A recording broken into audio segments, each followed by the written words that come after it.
Hello, good afternoon, my dear students. Hope you are staying well. Um, I'm going to continue actually the series of lecture is I begin to give you the day before yesterday. I continue and I'm trying to explain you further the significance of studying of psycholinguistics. Though, if you remember, initially something was said and something was done on it, but still I'm trying because you are supposed to base actually, this booklet there. So I hope that this will help you a great deal. All right.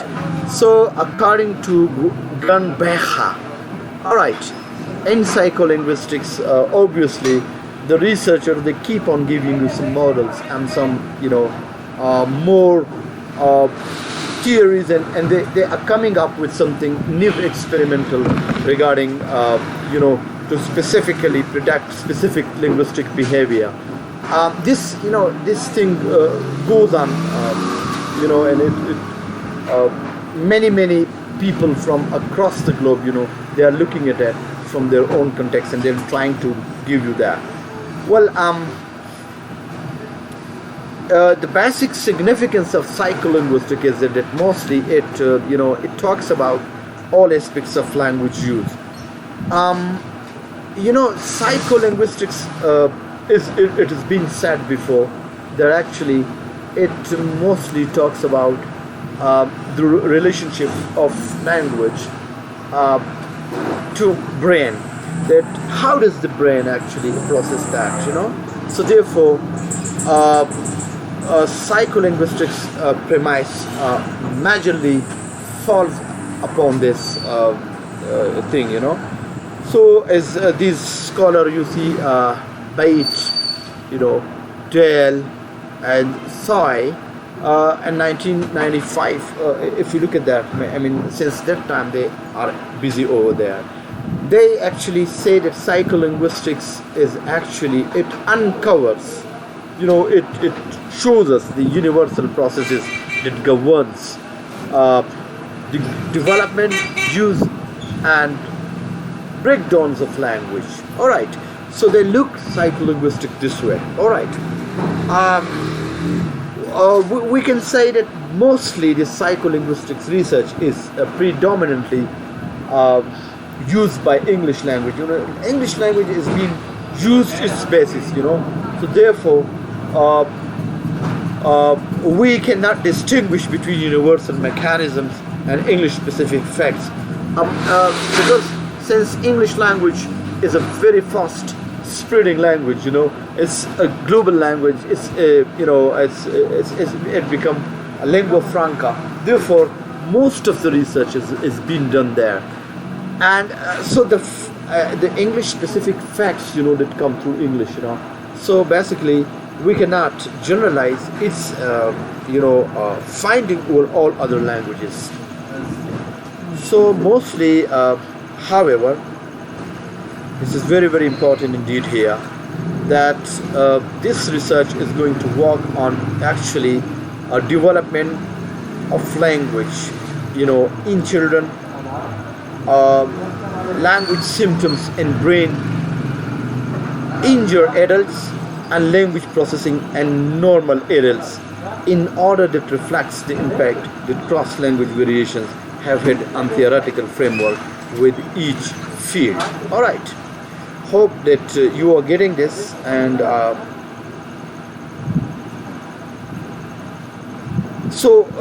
just in a nutshell, I'm saying that psycholinguistics, the studies which have been conducted basically from English studies, so the facts it could not be extended to other languages of the world, but however they can help a great deal just to make us to study other languages of the world psycholinguistically.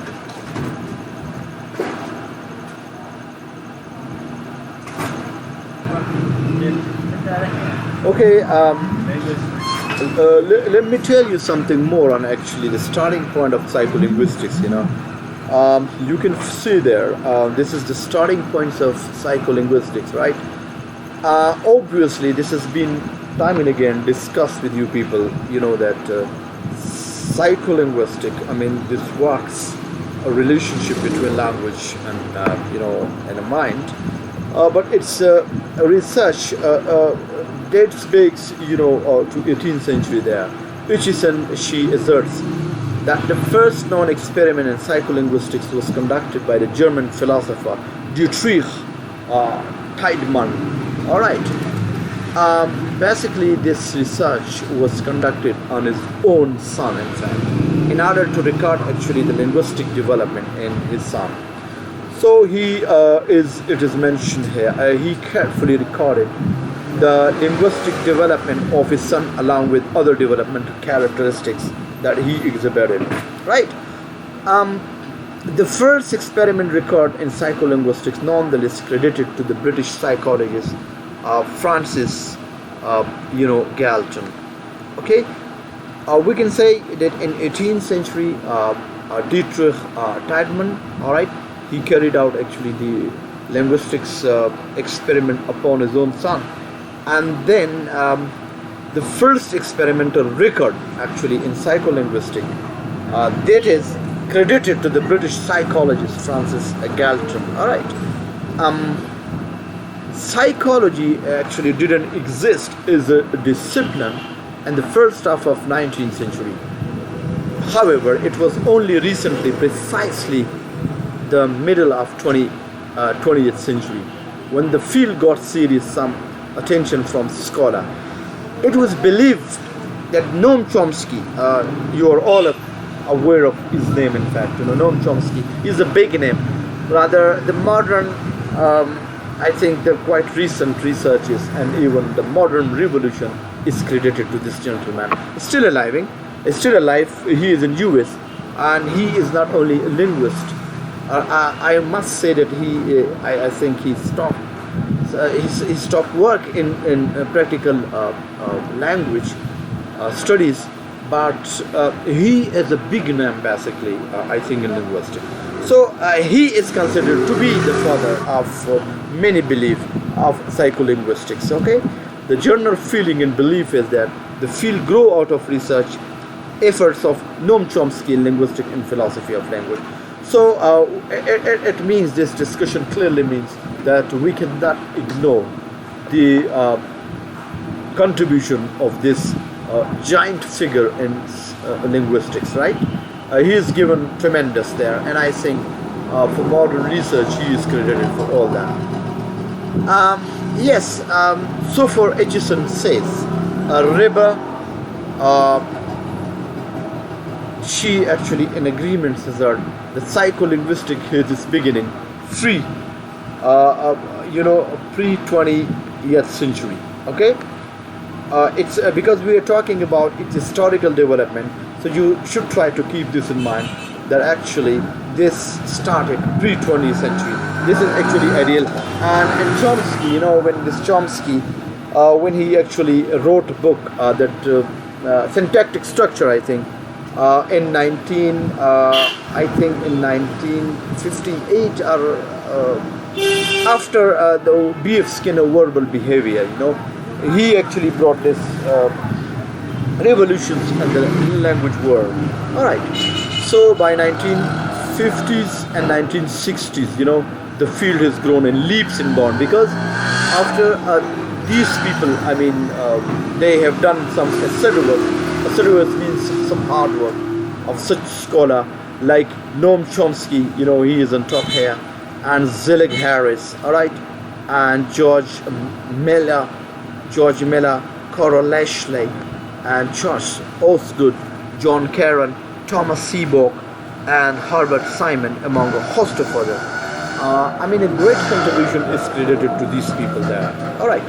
So I hope that you are getting you should try to remember these names, because these names are very much attached actually to a history of linguistics and particularly psycholinguistic development. So these are the reference point most probably during 1950 and 1960. These were the people who actually did some work over there. However, Roger Brown's actually is noted by River. Psycholinguistics seems an aberration is a name to call emerging field that link psychology to you know actually let me clear this point over here that this psychology, it was considered to be the study of mind in those days, and it didn't have its individual existence during these eras. But after that, when the link with linguistics was developed, so actually this new field, psycholinguistics, came into being, and it was just for the perspective of linking languages to mind. This field came. Psycholinguistics started to decline by 1970s. All right, as many questions seemingly trail it. He nonetheless, the scholarship of Chomsky didn't decline. Moreover, considering Chomsky is always in bold relief. All right. When discussing the scholarship of psycholinguistics, so one finds it difficult to agree with his claim that the field is in decline. I think so far I agree with this later statement, that psycholinguistics, I think, in modern time, it's got tremendous importance even today, because the field is growing, day by day, and new researches are coming right from US and from across the globe, and I think this human mind is being explored for its miraculous functions regarding languages. So I don't think myself that the field is declined. However, there was a claim during these particular eras that actually it was getting declined. I hope you are getting what I'm saying. I'm saying that there was a kind of belief existed at that time that psycholinguistics actually has declined, because most of these scholars, they took interest actually, and this psycholinguistics. But at times, I think the scientists or even the expert basically on certain things, they may stop working due to so many reasons.